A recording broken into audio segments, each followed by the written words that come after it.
message is for test purposes only. The test tornado warning for all of Wisconsin will expire at 2 p.m. This concludes the 1:45 p.m. Wisconsin statewide tornado drill in conjunction with Wisconsin Civil Defense System.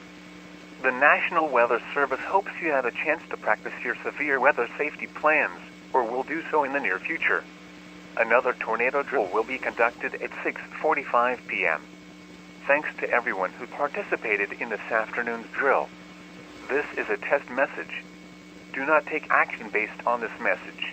Repeating, the tornado warning has been allowed to expire for the following counties in Wisconsin, all counties in Wisconsin.